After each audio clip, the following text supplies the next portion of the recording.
اگر یہ شیعہ سنی جھگڑا ہوتا تو محلوں میں لڑائیاں پڑ گئی ہوتی، گھروں میں لڑائیاں پڑ گئی ہوتی، ہر شہر میں لڑائی پڑ گئی ہوتی۔ یہ ایک بین الاقوامی سازش ہے۔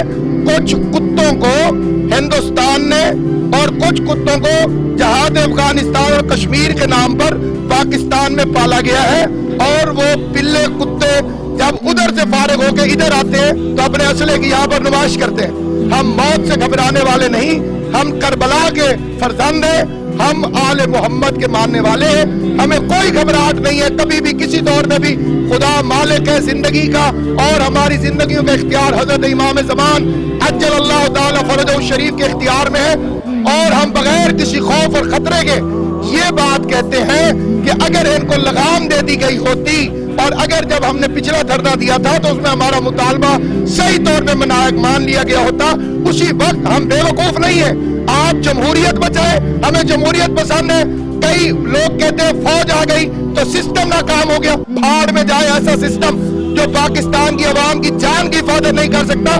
آپ کا سسٹم کسی کی جان سے مہنگا نہیں ہے، ایک شخص کی جان سارے سسٹم سے زیادہ قیمتی ہے۔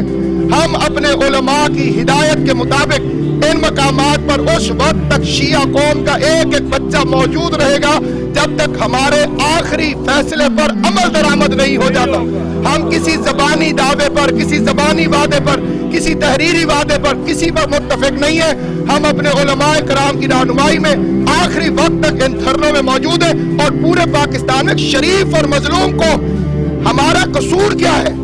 کوئی بولنے والا بولتے ہوئے شرماتا ہے کہ جناب یہ تو شیعوں کا معاملہ ہے، اور مسلمانوں کے ساتھ ہم مطالبہ کرتے ہیں بڑے ادب اور احترام کے ساتھ کہ ایک مہذب ترین قوم کے ساتھ 20 سال سے پاکستان میں جو کھیل کھیلا جا رہا ہے، کون ہے جو اس پر بولے گا؟ کون ہے جو ہمارے حق میں آواز اٹھائے گا؟ کوئی ایسا شخص نہیں کہ جو اس معاملے کے اندر کچھ بزدل ہو گئے، کچھ خوفزدہ ہو گئے۔